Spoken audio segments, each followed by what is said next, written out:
성부와 성자와 성령의 이름으로 아멘.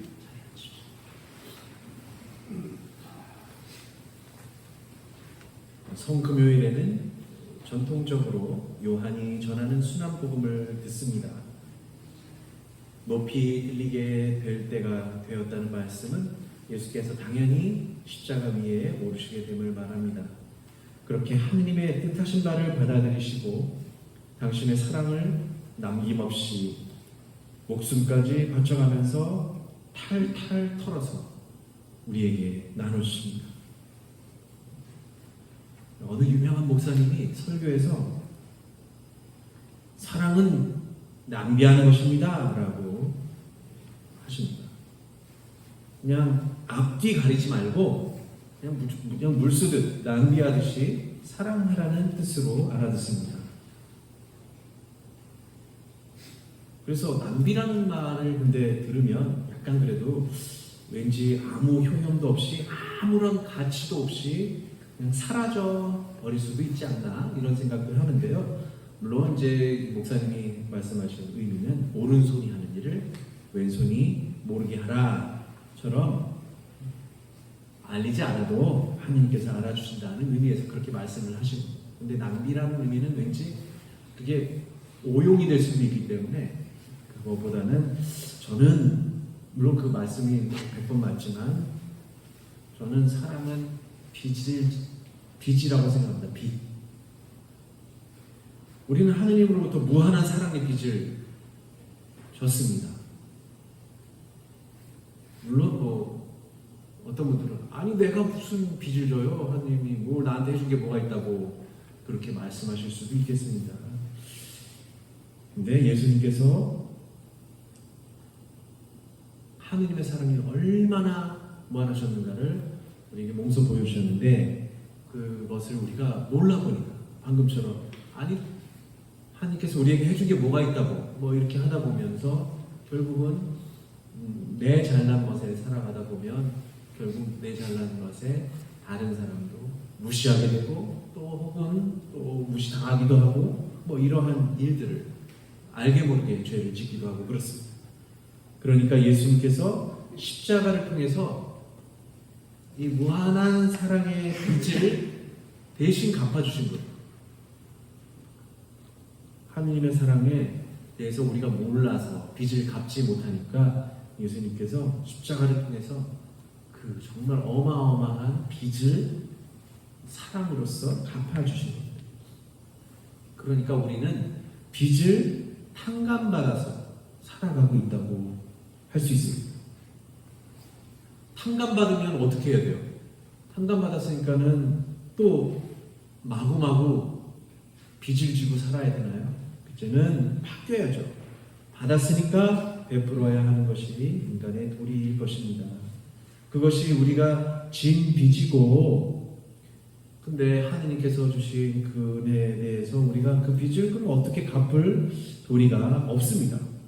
또 우리가 갚는다고 해도 예수님께서 그것을 그래 내가 빌려준 거 내가 너희를 위해서 탕감해줬으니까 그거 갚아라 라고 예수님께서 그러셨다고 우리가 열심히 무언가를 해가지고 예수님께 빚을 갚았습니다 라고 해서 예수님께서 그걸 받으실까요? 예수님께서는 그 말씀을 하지 않으실 것 같아요. 오히려 야 너가 그렇게 사랑을 받았고 빚을 갚아서 탕감을 해줬으니 너도 이 사랑을 빚졌으니 사랑으로 갚아라 다른 사람. 그러니까 낭비가 아니라 빚을 갚아야 하고 그것을 우리가 안간힘을 써야 할지도 모릅니다. 사랑의 빚을 탕감받았는데 사랑의 빚을 갚으려고 노력하지 않고 그냥 내 잘난 맛에 내 사랑에만 그래서 내 안에만 쌓아두는 것을 그걸 뭐라고 그러느냐 이기주의, 이기적이다라고 이야기를 하고요. 그건 사랑에 왜곡된 것이죠.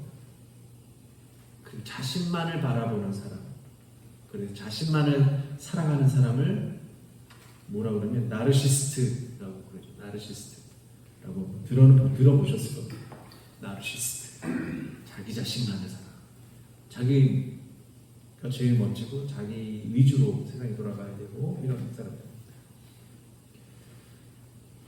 최근에요. 뭐 물론 그 다큐멘터리가 벌써 1년 전에 나왔다고 하는데 최근에 그 진주 지역에 살고 평생에 그 지역에 평생 살고 계셨던 훌륭한 인품의 소유자가 알려지게 되었는데요. 그분이 이제 김장하라는 분이에요. 그래서 뭐 지금 뭐 어른 김장하라고 해서 지금 극장에서 다시 그분의 그 것들이 재개봉이 되고 그래서 넷플릭스 뭐 이런 데도 나오더라고요. 그래서 이 김장하라는 분은 한이 사셨는데 평생을 검소하게 사시면서 장학금, 몰래 장학금, 그리고 숱한 기부, 학교를 세웠는데 나중에 그것도 다시 사립학교가 아니라 공립학교로 전환해서 국가에 혼납하고 이러시는 분입니다. 그러니까 그분의 생각은 그거였어요.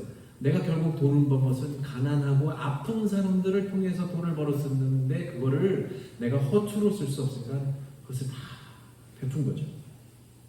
베푸신 거. 그러니까 이분 말씀은 똥은 쌓아두면 냄새가 날 뿐이지만 그것을 골고루 뿌리면 거름이 된다. 그럼 거름이 되는 것은 뭐예요? 작물에 꽃도 피우고 열매와 곡식을 맺어서 유익하게 된다는 것이죠. 그런데 이것을 평생 자랑으로 삼지 않고 안 알리고 누구 와도 취재를 하려고 해도 계속 그러다가 막판에 어쩔 수 없이 뭔가 이렇게 기자가 그냥 어떻게 갖고 했다고 하는 것 같습니다. 사랑은 이처럼 자기 안에 가두어 놓고 탐욕을 부리는 것이 아니라 뿌리고 전하고 그래서 낭비도 하고 그런 면에서 낭비하고 빚을 갚듯이 갚아야 되는 것입니다. 예수님께서 자기 자신만을 위해서 살아가신 것이 아니라 결국 우리에게 사랑을 베푸시고 발도 씻겨주시고 대신 죄를 짊어지셔서 십자가까지 짊어지시고 죽으십니다. 가장 충직하게 보이던 베드로도 예수님을 3번이나 배반하고 유다는 아예 스승을 넘겨주는 배신을 하였습니다. 12제자가 있었다고 하는데요. 예수님의 마지막을 지키고 있는 제자는 이른바 예수의 사랑받던 제자입니다. 요한복음에만 나오는데요. 이 제자가 전통적으로는 사도 요한이다라고 이야기를 합니다만 복음서에는 이 사람이 예수의 사랑받던 제자가 요한이라는 말은 하지는 않아요.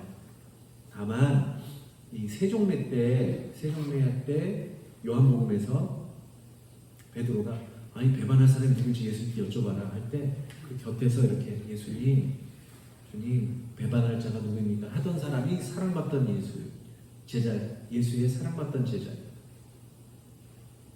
그리고 마찬가지로 이제 부활하고 나서도 예수의 사랑받던 제자가 나오긴 합니다. 요한복음에는 이렇게 예수님의 사랑받던 제자가 나오는데 지금 복음을 읽는 어떻게 보면 지금 우리가 복음을 읽고 듣고 하는 우리일 수 있습니다. 우리 당사자를 예수의 사랑받는 제자라고 말할 수가 있겠죠. 여러분들은 예수님의 사랑받는 제자입니다. 지금 이 자리에서 이렇게 말씀을 듣고 전례에 참여하지 않습니까? 예수님의 제자가 된 누구라도 사실은 바로 예수님의 사랑받던 제자가 되는 것입니다.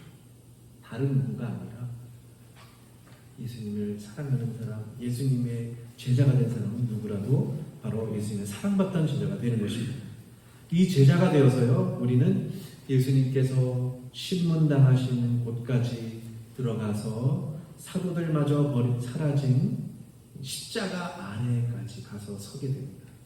그리고 예수님께서 어떻게 돌아가시는지, 예수님의 옆구리가 창에 찔려서 거기에서 물과 피가 나왔다라고 하는 것을 예수의 사랑받던 제자가 증언을 해요. 이것은 예수의 사랑받던 자가 직접 보고 한 증언이다라는 복음이 나오고 있습니다. 그래서 우리는 이 제자와 함께 혹은 우리가 이 제자가 되어서 예수 그리스도의 고통과 순환 한가운데 서서 예수 그리스도께서 피땀 흘리시고 손과 발에 못 박히는 소리를 보고 듣게 됩니다. 그분이 하시는 처절한 절규와 마지막 말씀을 우리 함께 보고 듣습니다. 목마르다. 다 이루었다. 일제강점기에 예수 그리스도처럼 절규하던 청년이자 시인이었던 윤동주가 있습니다. 윤동주 시인은 결국 일본에서 학생들 사이에서 우리가 이제 민족을 위해서, 나라를 위해서 앞장서서 뭔가를 해야 된다는 그런 것들을 일본 경찰이 발각되어서 이야기한 것이 발각돼서 주모자다 해서 잡히게 돼요. 그리고는 감옥에 끌려가는데 그냥 감옥에 갇힌 것도 아니고 생체 실험을 겪고서 죽임을 당합니다. 이분이 윤동주 시인이 죽은 날이 1945년 2월 16일이에요. 그 날짜를 찾아봤어요. 제가 이 날이 언제일까? 사순시기 같다는 생각이 들었어요.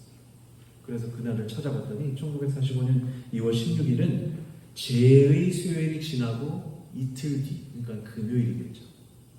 사순시기가 시작되고 나서 바로 제의 수요일 다음에 목요일, 그 다음에 금요일에 결국 세상을 떠납니다. 이 시인의 시 중에 십자가라는 시가 있습니다. 이 시인은 문익환 목사하고 친구예요.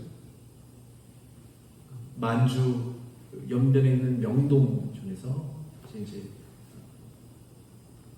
기독교 신자였던 것이죠. 그래서 예수에 대한 이야기를 많이 알고 십자가라는 시를 남겼습니다. 쫓아오던 햇빛인데 지금 교회당 꼭대기 십자가에 걸렸습니다. 첨탑이 저렇게도 높은데 어떻게 올라갈 수 있을까요? 종소리도 들려오지 않는데 휘파람이나 불며 소송거리다가 괴로웠던 사나이. 행복한 예수 그리스도에게처럼 십자가가 허락된다면 모가지를 들이우고 꽃처럼 피어나는 피를 어두워가는 하늘 밑에 조용히 흘리겠습니다.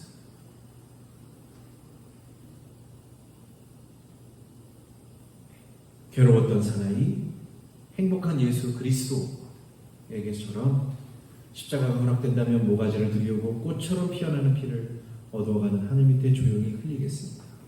마치 자기의 운명이 어떻게 되는지 아는 것처럼 시를 썼습니다. 윤동주 시인도 어쩌면 바로 오늘 복음에서 나오는 순환복음에서 나오던 예수님의 사랑받던 제자인 것입니다. 행복한 예수 그리스도였으나 십자가를 허락하면서 괴로움에 절규하시는 예수 그리스도를 그는 보았습니다. 그리고 십자가가 시인에게도 허락이 되었고 거대한 폭력과 악에 의해 희생을 당했습니다. 주님의 사랑받던 제자들은 그처럼 십자가를 사랑하는 제자들이었습니다. 예수님께서는 십자가 위에서 정말 정신이 혼미할 정도로 아득하고 숨쉬기도 힘들어서 어서 빨리 죽음이 왔으면 하고 간청하였을지 모릅니다. 조사에 따르면 십자가상에서는 지금 물론 가려져 있지만 예수님께서 그냥 주요 부위만 가리고 있는 것처럼 나오지만 사실은 다 발가벗겨졌던 거예요. 모든 옷이 벗겨진 채 나무에 매달려서 손과 발에 그리고 머리에 상처를 입었기 때문에 거기에서 얼마나 많은 피와 진액이 흘러나오고 무엇보다도 벌거벗어서 온몸이 다 드러나가 있습니다.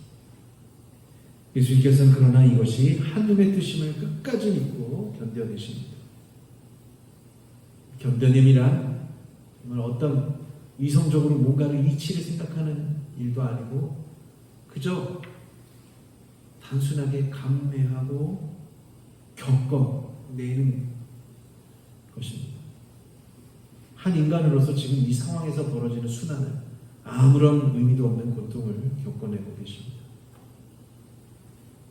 어떤 다른 무엇을 생각할 여지도 없고요.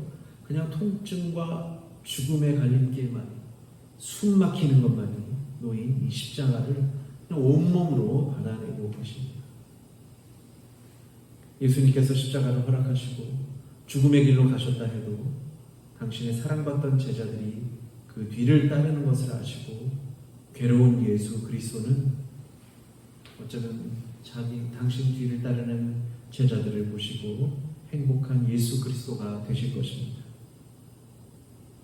예수님의 사랑받던 제자는 괴로운 일 가운데서도 기쁜 일이 생길 것이며 그 소식을 듣게 되리라는 희망에 살아갑니다.